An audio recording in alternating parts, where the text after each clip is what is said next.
Welcome to Creators Cafe. I'm your host, Jessica Payne. I'm a performer, performance coach, and multi-hyphenate creator. I'm going to be bringing you conversations with some of my favorite creators where we talk about the sublime and the specifics of the creative journey. So grab a drink, get cozy. Let's go. Levi Petree is an actor, musician, and writer. He was born on the bayou in Lafayette, Louisiana, and his Cajun roots shine through all his work. Levi is a formally trained actor with Steppenwolf street cred. In Los Angeles, he has worked in film, TV, commercials, industrials, narrative audio, theater, and live events. Levi is also a rocker. He writes incredibly fun songs with influences ranging from rock and country to new wave and British punk. Levi and his band, the Radio Publica, always incite some raucus dancing, and they have an album that's sarcastically called It's Country. I have seen Levi perform classic rock in a Vegas casino, a ballad he wrote about gun violence on the Sunset Strip, Cajun country music at a hootenanny, and a Halloween show as a vampire in downtown LA. And somehow they all completely work. I am so delighted to introduce you to this exuberant, human, and amazing artist who I put in my work whenever I can, Levi Petree. Yeah. Cheers coffee, cheers donuts. Cheers coffee and donuts. Cheers! Welcome to the Creators Cafe. Thank you. I figured the best way to talk about the creative process is to have mummified donuts. I'm so excited. This is Halloween week that we're recording, and Levi Petree, who is my guest, brought us donuts to share. I'm so excited. And It's a little cute little mummy, and I'm going to eat his eye right now. Okay, so Levi, how do you think of yourself as a creator? Like, you do so many things. I've done many of them with you and seen you do them in action. And you eat a donut whenever you want. Okay. In your head, when you list things, what do you think of yourself as? Well, the first answer that comes to mind is I would just say as a mess. Fair. Fair. But I in the little pre-interview when you asked me to list things, it did give me pause for a minute where I just wrote, oh yeah, I should put actor first and then singer-songwriter next. And then I threw in voiceover on there as well. There have been a lot of conversations in the house lately about what do we need to be focusing on? What's going to bring in the money? I've never had any of those conversations. Oh my God. So, yeah. And you have had actual success and money coming in as an actor over the years and over kind of the decades. And it's, of course, nothing's happening with SAG, but the strike right now. But you actually have had success over time. Well, I would quantify it by saying that I had enough to get by at times. Yeah. And it was through non-union projects.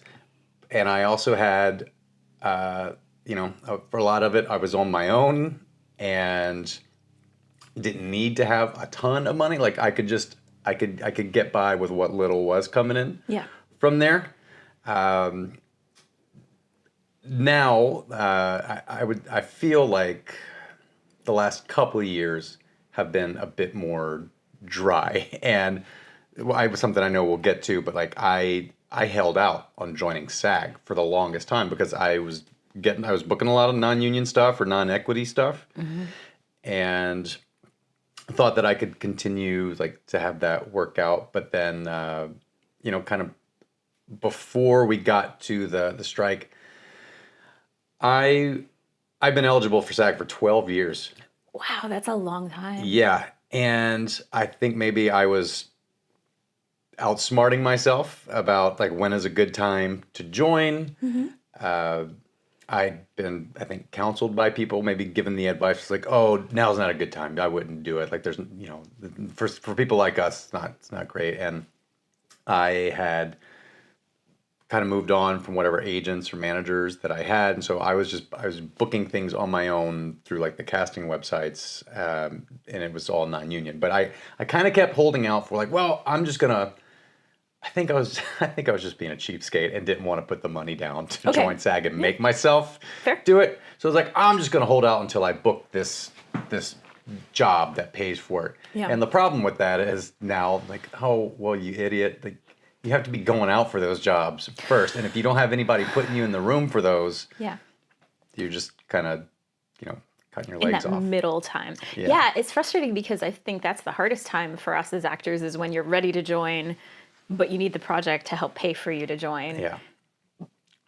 But it's hard to get those projects without already being in. So, let's talk about you deciding to join because you just joined this year after being eligible forever. I joined knowing that a strike was coming. Yeah, which is so fascinating for a bunch of reasons. Fascinating is an interesting word.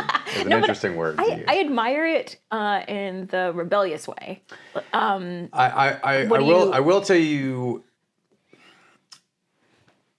it's been really tough because I've tried to be very principled about not auditioning or going out for non-union stuff. And like there was one thing with somebody that I know who I've worked with in the past on like some commercials that there was a possibility to maybe like go deep into the casting process on it, and I allowed myself to like, okay, let's see what happens. But then the further we got into it, I was like, I don't want to do this. Like I joined for a reason. Like I want to be part of this. And I ended up joining after conversations with Deanna, my wife. I had a frustrating experience where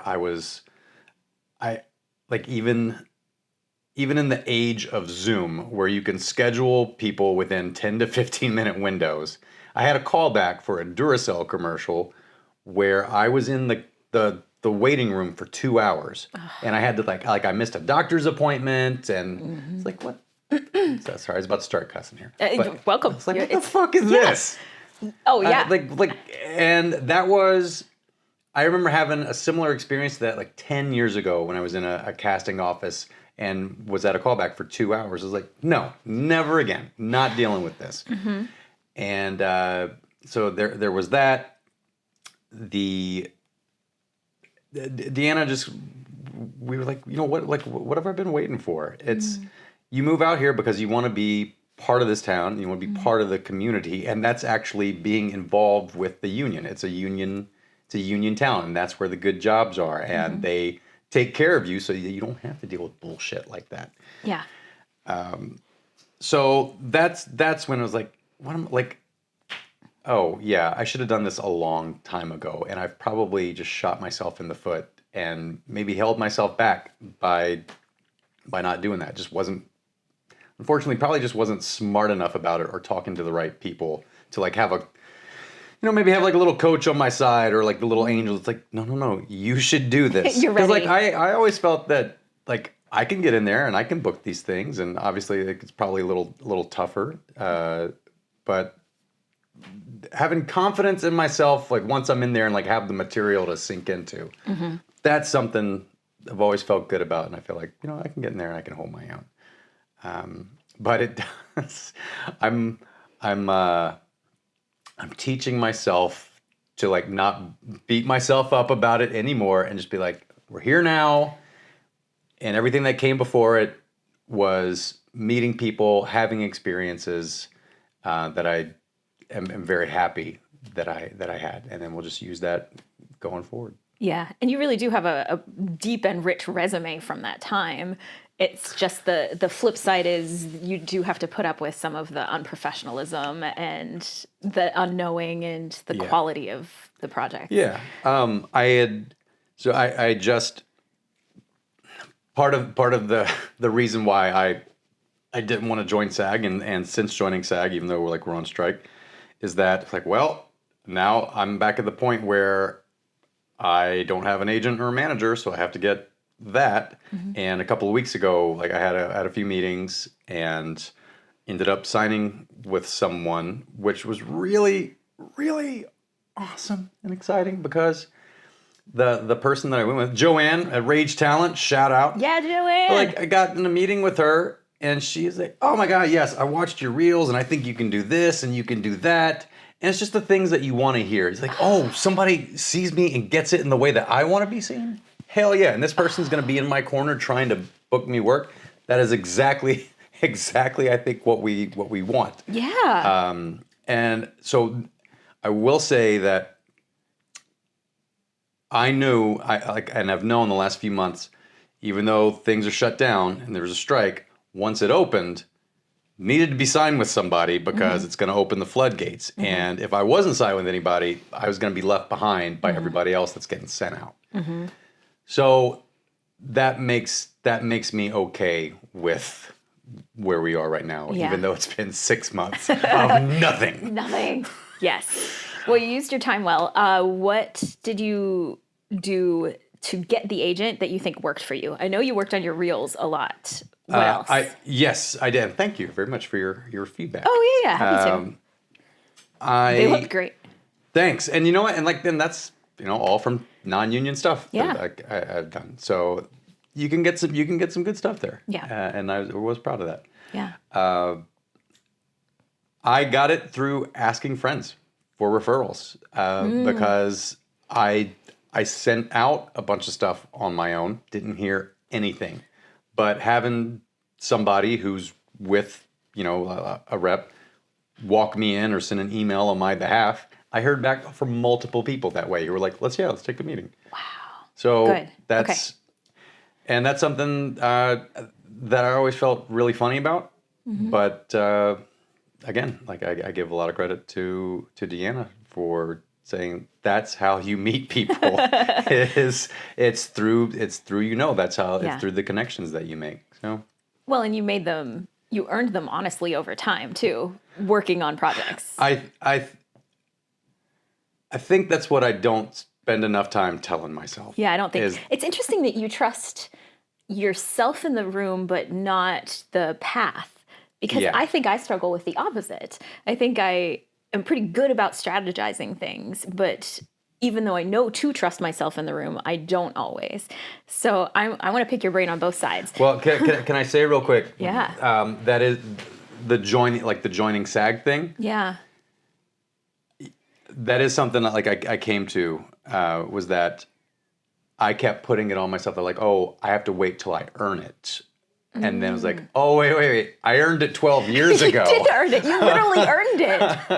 Yeah, Wow. I earned it when I moved here. Yeah. But that's so interesting to me. Okay, so then for people who aren't confident in the room always, even if they know they have earned it and have the skills and have the talent, what makes you confident? Do you have any advice or what has worked for you? Yeah, I think it's from if let's say if you are simply an actor who's been given a script and some sides, things to know, learn that material as well as you can before you go in there so that you can forget it. Part of the the training after school where they give you a bunch of different tools to work on. When I was in Chicago, I got into a program, a summer intensive program at the Steppenwolf Theater where they studied the Meissner method a lot. And what they would preach is just learn it so you can forget it. And that way it's just living inside you. You know your stuff. You're confident. You've rehearsed it. But you can just go in there and almost like you're improvising, you can react to anything that happens while having those lines in there and being able just to spew them out truthfully. I have definitely got my issues with some things that have happened in Meissner class over the years, but as far as a good way just to approach things as a technique, maybe, I like it. Yeah, it's just for the audience, it's a very specific technique that can get emotionally raw. Yeah. And it has some really beautiful things because it gets to emotional truth and the subtext underneath things very quickly. But because of that, it needs to be handled really well with a lot of respect, and it isn't always. There are times, there were classes and teachers and students who I felt use it as therapy. So and sometimes weaponized therapy. Yes. Yeah. And that was an issue that some of my friends had with it Yeah. too, that I had with it. Yeah. But the good was that that real deep preparation gave you the base of confidence. Yeah. Okay. And, I feel like it's been a while since I've even been in the room. It's like we send so many things in via tape now. Mm-hmm. But what I like to do is, I learn the lines. One of my strengths is that I can memorize things very quickly, but I do it by, recording the other lines and then just stop and starting until I make sure I've got everything and just try it in different ways. I also like to sing all of my lines because it unlocks. I do that too. You do? Really? Okay, great. I do. Like turn it into like a little musical monologue. Absolutely. For some reason, that flips a different switch in my brain, and I can remember things much faster. Yeah, That's so interesting. It unlocks some weird stuff. Yeah, and great things. I love it. Okay, so let me ask before we move on about Steppenwolf. What else did you get out of that program? Because it's such a good theater. Well, yes. The number one thing I got out of it was the relationships. Okay. There were 24 people in the class, and it was over the course of like 2 or 3 months.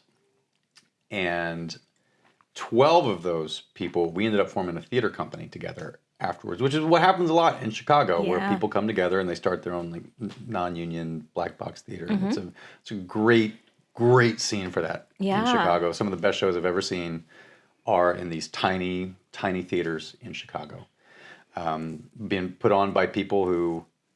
How we doing? Good. Yeah. Just checking. just being put on by people who are at their 9-to-5 job and then go out and like do their shows on the nights and weekends. And that's what I did while I was there too. But so a lot of those people are still my closest friends, and a lot of them, I say like 3/4 of them, live here in LA now. Like I was one of the first ones to move out, and then a lot of them came after. Yeah. So we're all in touch. We're very close. Actually tonight there's an actress from Scotland named Sally Reed who was in our class who happens to be in town. So like we're all going to get together tonight, and I'm going to see probably like 6 or 7 of the old gang. Wow, that's so fun. And I think that is the challenge with LA maybe sometimes is finding community. Yeah. And when you find your people, it's a really great town. But it is tough to find it. It's, I do think we all say this, that like it feels very different being out here. It's not like it was in Chicago, I think, where it was much smaller and we could hop on the train and we were going to everybody's shows. Everybody's kind of doing their own thing out here. And there are certain people within the group who have always been very good about keeping us together. Yeah. So between the people that were like the students, like the other actors, some of the teachers and directors there, that there's a guy named Jeff Ginsberg who taught at Columbia for a long time. He ended up directing our first play as a company. I'll use like this cheesy like term, like he was the most wonderful person. He's so hilarious, but just such a great heart, and he's one of my favorite people I've ever met. And I don't talk to him that much, but there's just something that just sits in my heart when I think of his name or say his name out loud. And then there was a gentleman named Sheldon Patinkin who had been a big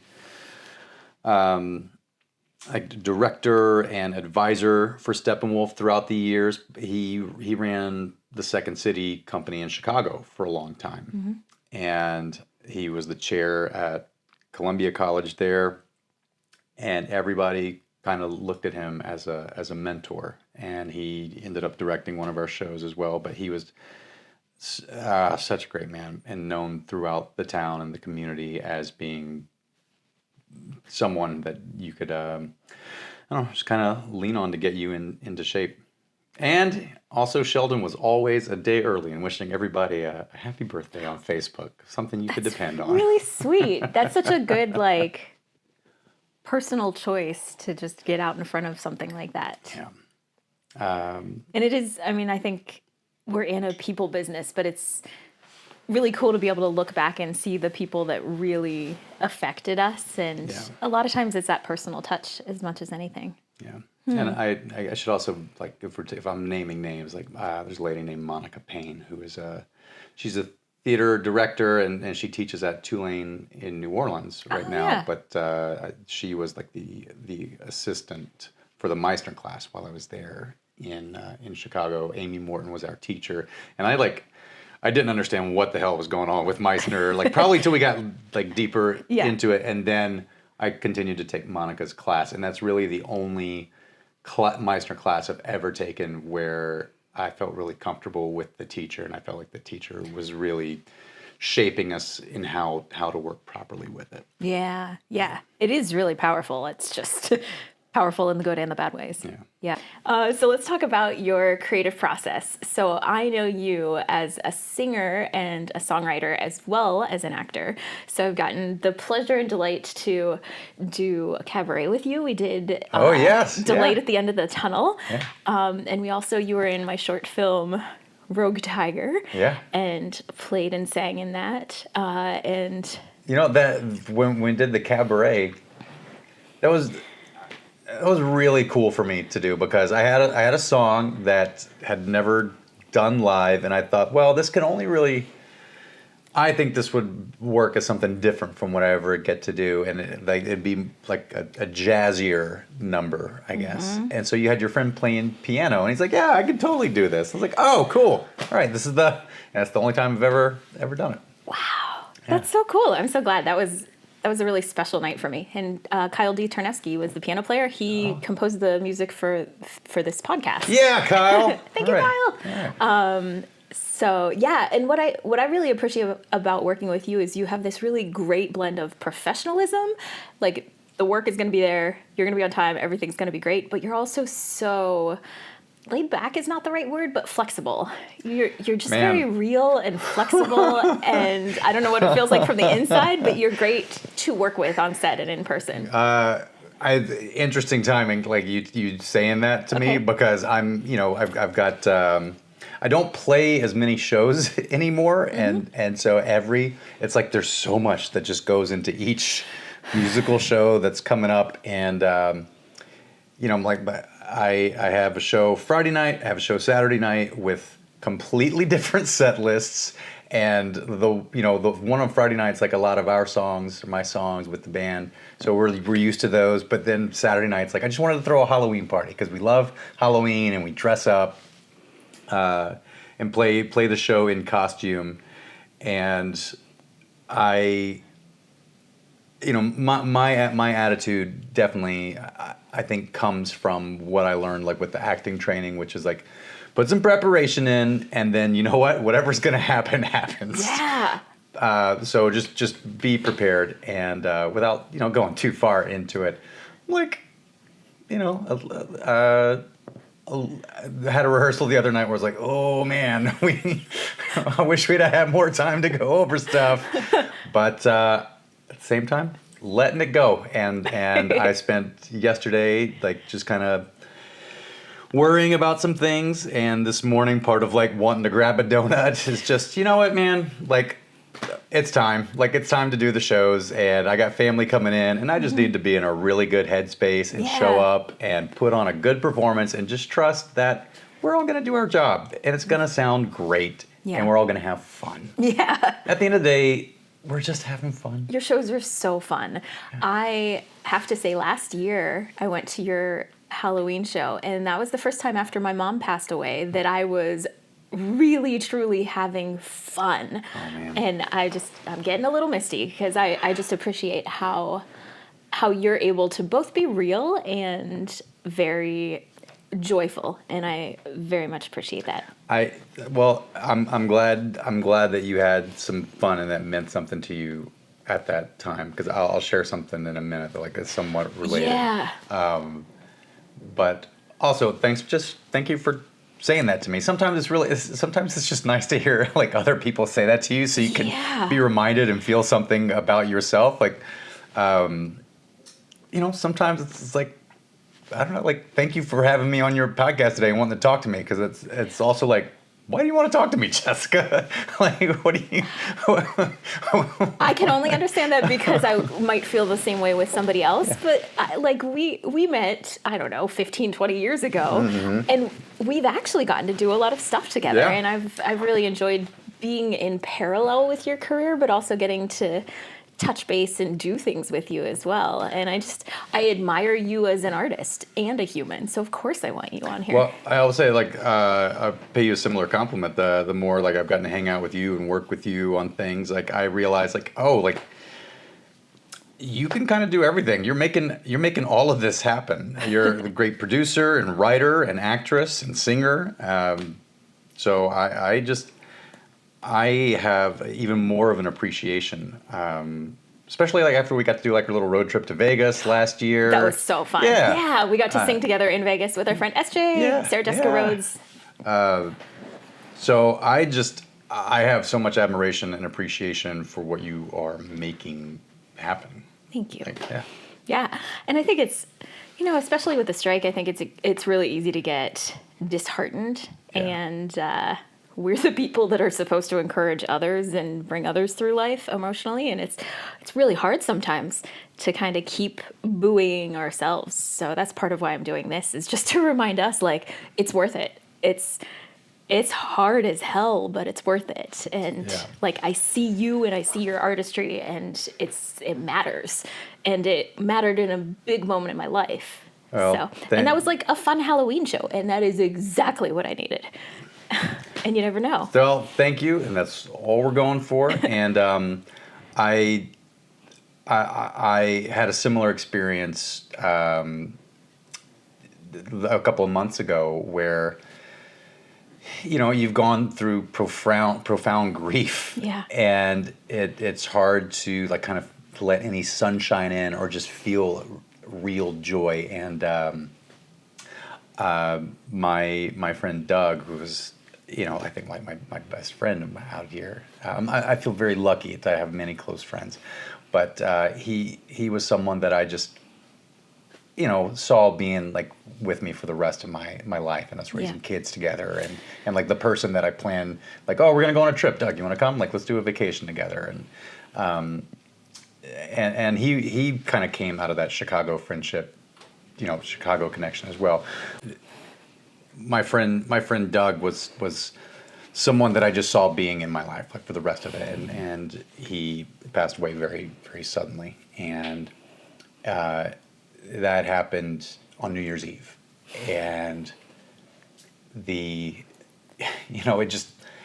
rained like every day almost for the first 4 or 5 months, and there was just really nothing to be happy about. It not only like just lost my friend, we lost our friend, and like, his family lost their father and partner, but it just felt very dark. And then more things started to happen throughout the year that just made it feel like there wasn't a lot of hope or reasons to be happy and joyful. And then my friend, like another like best friend, like we have a Louisiana connection actually, but we met really in Chicago. But Chelsea, she threw a 40th birthday party in July, at the end of July, and a lot of people there, including Chelsea, were all friends with Doug and had been through this, like, and Chelsea and some of her friend group had lost another really close friend months before that.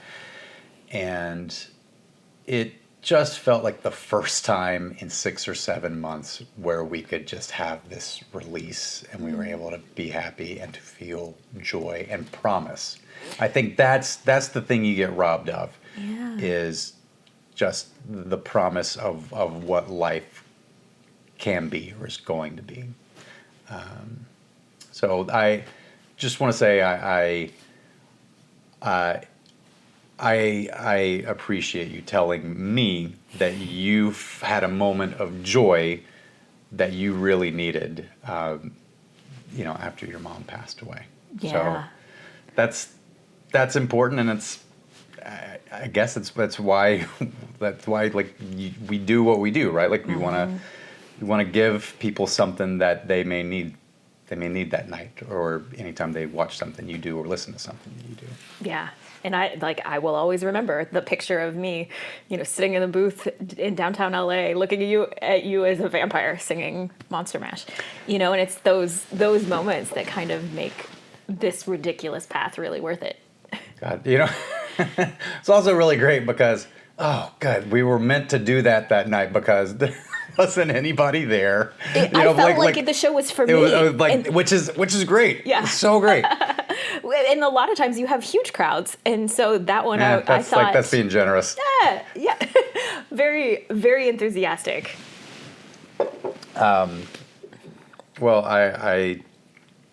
I'm glad you were able to feel that. Yeah, and then coming out of that and then getting to do a road trip to Vegas and sing together at the Rio. And I mean, it was just, like, that's a cool life experience anyway, but to be able to do that with you at such a special time, it was pretty great. So thanks. It's just a cool life experience to be around SJ and Jacob. Oh my gosh, they're so great and amazing. So our friends Jacob Smith and Sarah Jessica Rhodes-Smith are who introduced us. I had toured with them back in the Bay Area in mid-2000s. And they're both in Vegas and killing it right now. I love it. Yeah. But I'm also grateful that I got you out of knowing them. And I look forward to all the weird things we'll do in the future. Yes. Yeah, I hope so. I hope we get to make your show. Yeah. So I haven't talked about it on this podcast yet, but I'm writing a TV pilot, and Levi is a big part in that in my dreams. So let's make that happen. You know who else was a big part of it? This really handsome man that I saw on display at the Glendale Galleria. Probably Ryan. Ryan, yeah. Rusty I mean, Ryan. I just remember sitting Porter. across from him like during the reading. I was like, my God, that might be the most handsome man I've ever seen. And then when I saw his billboard, it's like, oh yeah, see, this makes sense. This totally makes sense. You, and funny story. Yeah. He's a model, and so was literally like has billboards for Banana Republic and Saks and things like that. Yeah. His name came up at dinner with my wife who works for Lucky Brand. Okay. And like her creative director, and they just started talking about like this guy Ryan and like how he's perfect for something. I've worked with him and like he's great. And I was like, it wouldn't happen to be this guy, would it? Like Ryan, Banana Republic, this guy? And I'm like, yeah, that sounds like, yeah. Like Jessica, like plugged in, just knows everybody. That's really funny. No, he's really sweet. He was my kickboxing instructor. Oh, okay. And he's fantastic. Yeah. So somebody make this with us. He's on billboards. Yeah. You're Banana You're Republic. killing it. Make this. Yes, please. It could be an ad. That's fine. That's so funny. So yeah. So hopefully that comes in the future as well. Yeah. That would be super exciting. Sci-fi TV pilot set on the dark side of the moon, and we've got cowboy astronauts and science and telepathy and all the bad guys and the mixed realities with AR and XR therapy and lots of good fun stuff. Like that pitch deck that you put together for it, that was kind of like the show Bible, I guess. I thought was so great. Like, and I just appreciated the attention to detail in the outline that you had for the entire thing. I was like, this is really impressive. Thank you. That's one of those, like, you know, we just make a lot of things, and for some reason that one's been on my heart and in my mind for years. And Rogue Tiger, our thing that we did out in the woods 5 years ago, was it kind of the baby steps of that one. Some of the same characters and ideas, but now it's on the moon. So hopefully, you know, that's kind of the like long range trying to make that happen. And I don't know how it will, but I trust that it will. So we'll see. Yeah. So tell me about your creative process. I know you as an actor, but I also know you as a singer, a songwriter. And what I love about your songs is you combine what feels to me like this Louisiana sense of joy and realness with the polish of the theater scene and film and TV world that you have from the acting side. And it's a really cool combination. So I just want you to riff about how you create. Okay, yeah. Well, thanks for saying that. I always wanted, I think if there's I've told you this, you asked me this before, like if there's any one thing I would really love to do, I think it would be just to tour around playing my music. Yeah. That I think for me, like, is the the production, like, producing like a movie, TV show, film, play, whatever. And the way to write a song came before I learned how to play any of the instruments. I would just get melodies in my head, and then just started to write lyrics down. So I'm pretty sure, there are different ways to write, but for me, it's usually going to come with, in the way we sing our lines, preparing for a monologue. It's coming up with a melody, just singing some throwaway line maybe, or just getting like this one little hook, and then from there trying to sit at the computer or sit down with a notepad and just continue to type things out and just build the entire song, or sketch of it at least, from there, and then go back and put chords to it. I picked up the guitar, I say a little later in life, like probably around 25, 26, and I learned from some Irish musicians. Oh, Yeah. I hear that influence in the way that you play. I would have never picked that out, but I feel that. So it was from like sitting around these jam sessions, Yeah. with these Irish musicians, and then so learning how to structure chords, like from there, and then of course then I learned, like, once I actually knew how to play a few chords, it's like, oh well, you could go on the internet and figure out how to play some Bruce Springsteen songs, or I was playing Jenny Lewis and the Smiths, and just started to learn or these country tunes, a lot of songs that use 3 and 4 chords, and just started writing from there, and it's gone. So I probably started writing songs like with an instrument anywhere from like maybe 10 to 12 years ago, and Wow, I'm surprised that's recent, honestly, because you feel like you've been doing it for decades to me. wow, well.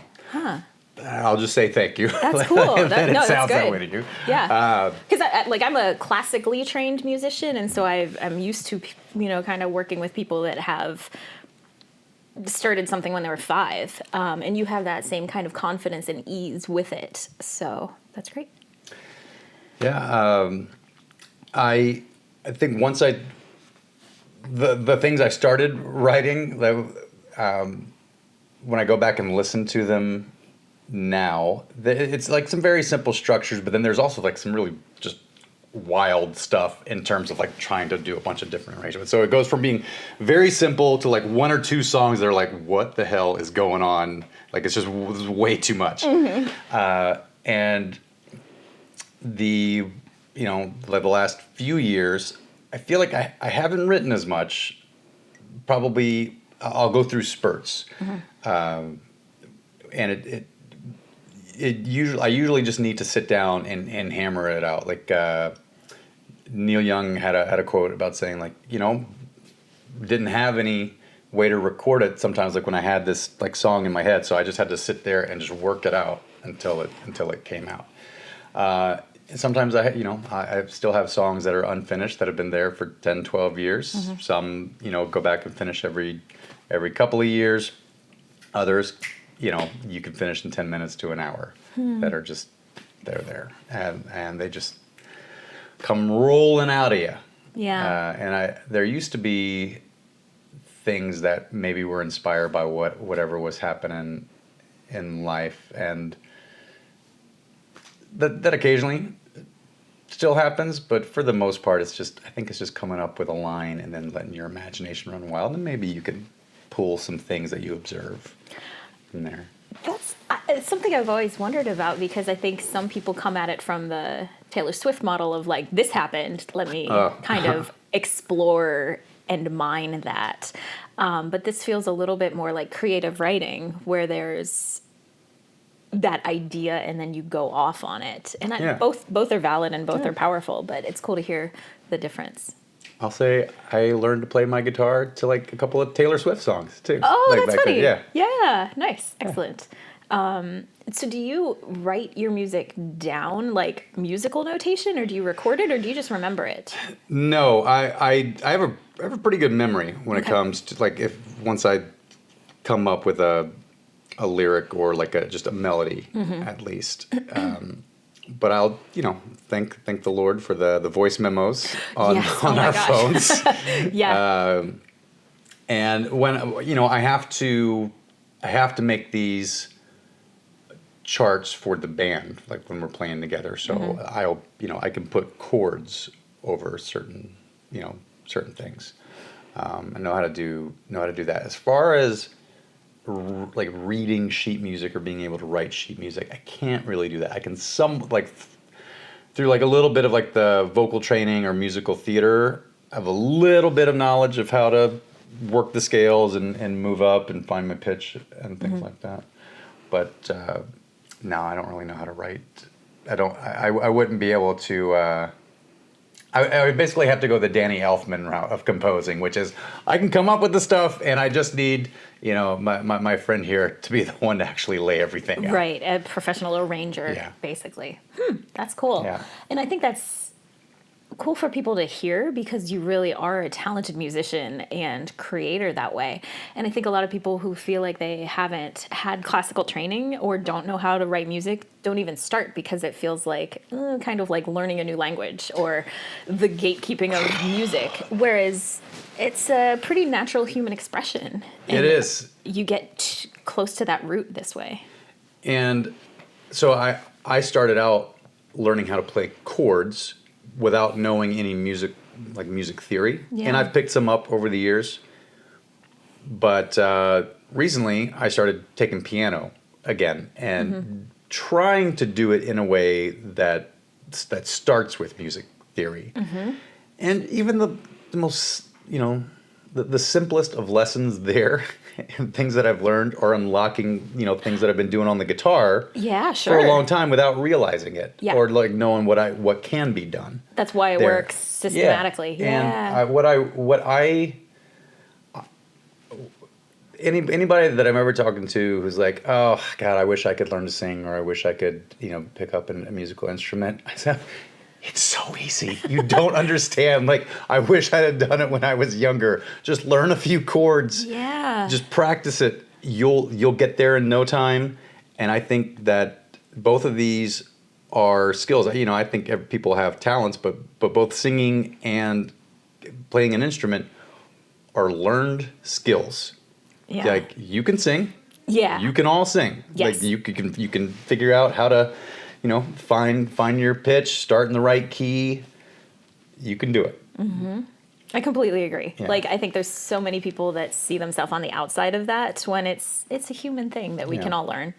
And it's it's a great way to express yourself when you're feeling down in the dumps or you just want to just sing your heart out. Yeah. Feel some joy. And we all stop. I say we all. I feel like it's easy for people to stop believing in themselves or feeling like things are possible. Yeah. And that happens to me all the time, and it gets harder and harder to either remind yourself or put yourself in a situation where you're letting that expressiveness out. And just going back to like believing in like, yeah, I could do this. And there's some truth to the old, when you don't use it, you lose it. So, and it just gets harder to pull it back up. Yeah. But then when you do, the flip side is when you do use it, it gets easier. It gets you just kind of have easier. to get over that hump. It gets easier. You feel great about it, and you remind yourself, like, yeah, I can do this. So we were talking about how you create a song from scratch, but what's the next step of kind of improving a song or making it more deep and detailed? You brought up something earlier about like how Louisiana maybe like is an influence on the music and the performance aspect of it. I grew up going like the only shows I ever saw were Cajun music. Oh, cool. What part of Louisiana did you grow up in? Like southwest Louisiana, pretty much between Lafayette and Lake Charles. Yeah. I would say it's the easiest way to do Great. it. But in the very Cajun area of Louisiana. And I didn't see my first concert until I was like 16, like something like a live band besides Cajun music. And Cajun music is just feels very straightforward in that either we're dancing or it's a little slower and we're dancing, but just as like a waltz. Wow. Okay. So there's like nothing in the middle there. So it just you're either like happy or you're singing your heart out, or in a different way. So I think I've always liked just kind of like the straightforward hits and like things on the radio and things that were kind of bright and poppy but still rocking. But I've learned, like, gotten feedback from other people over the years that like sometimes a song, like, maybe it feels a little repetitive, so you need to see if you can find a way to get out of a like a cheesy or cliched rhyme. If you can, let's say you've got a couple of verses, a couple of choruses. Let's see if we can find like an interesting bridge that like takes it somewhere else. So I'll just give you an example. There's a song called "I Told the River." It was, and it's I'd say like musically inspired by like '90s country tunes. Okay. And the like the chorus or the verse is do do do do do do do do do do do do do. I'm playing without a capo, so I'm trying to figure out where everything's actually coming also, from. he's playing like on my baby guitar, Yeah, not his beautiful guitar. Yeah. So I told the forest that I had a little crush. Forest promised me, keep it to a hush. Got the same promise when I blabbed it to a squirrel. Next I told the river told the world. I told the river that you were my girl. Next thing I knew, travel around the world. Got back to me, you had now heard. I told the river and the river told the world. And so then that was the verse chorus. Mm-hmm. And then the second way through kind of repeats that same thing, extends it a little bit. But for a while, all that was there was doing that like 3 times, and then you put a solo section in the middle that goes over those same chords. Yeah. And when it came time to record, it's like, well, is there anything that can be done to make this a little more interesting, and we just go in a different place that maybe somebody's not expecting? It's like, well, I can take the third verse and I'll turn those lyrics that are already there, let's turn it into a bridge. And so instead of it being what you just heard, which is just like straightforward, it then goes into, well, word got around, you were feeling it too. You were waiting till I told it to you. You didn't heed the lesson I learned. You told the river and the river told the world. Hey, I told the river, and then you go back into the chorus. And so it's for a short song, instead of it just being completely repetitive, it's just, okay, let's give it a little bit of a break just to give people something new. We'll use the term, just to make it more interesting. Anyway, so that's a simple thing right there. Feel free to edit this out of your podcast. Remove it from like the best of our 2-hour conversation. Yeah. I love it. I really love your voice. And I told you all this on a break, that I think you have something special where you come from such an authentic, open, vulnerable place. And whether that's joy or heartache, you're just kind of all in.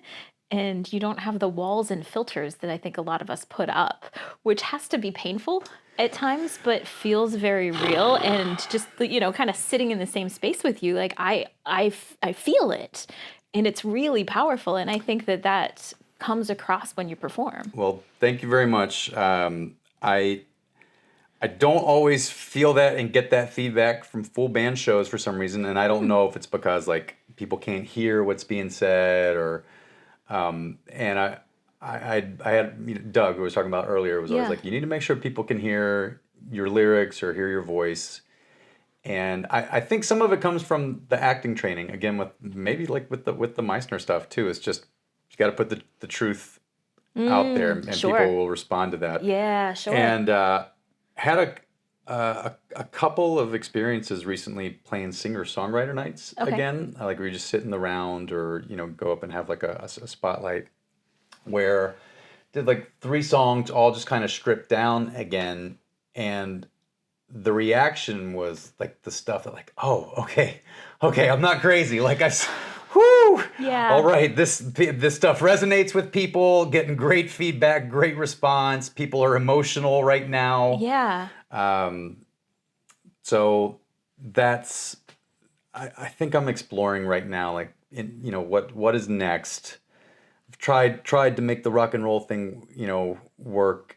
And we get, even that night you talked about earlier, like there was a guy who was from out of town, just happened to come into the bar that night. He's like, that was awesome. I'm in from Miami and I just needed like to go out tonight. And I didn't expect like just rock out that much. Like, okay, great. Yeah. Yeah. I don't know that everybody would feel the same way you do, but thank you for saying that. Yeah. I've got like some kind of stripped down singer-songwriter stuff that I think will be putting out soon that I'm proud of, and I think kind of has more of that either quiet or stripped down element to it. And I think we go through phases as artists where what we're feeling and what we're excited about comes to the forefront too. Can you talk about your band for just a moment? Oh yeah, and I'd your love to. bandmates? Because yes. I think you have both sides of this. You have the singer-songwriter stripped down version, and then you've also got the like, we're playing a Halloween show in full costumes and screaming our heads off, and it's great. Yeah. So the two guys who've now been playing with me for like 8 to 10 years, Sean definitely for 10 years. Sean Novak, who I met when I was training for a marathon out here. I met he and his future wife, Christina. And I started just playing with guitar and drums. I'd never been in a band, and I just started playing guitar. And a guy named Tony Sancho, who's another person like from the Chicago theater community who'd moved out here. And I had like a disaster of a show. Sean came to see it, and afterwards he was like, I can play bass for you if you want. Like, I was like, yes, please. Yes, please. And I've been holding it to him like ever since.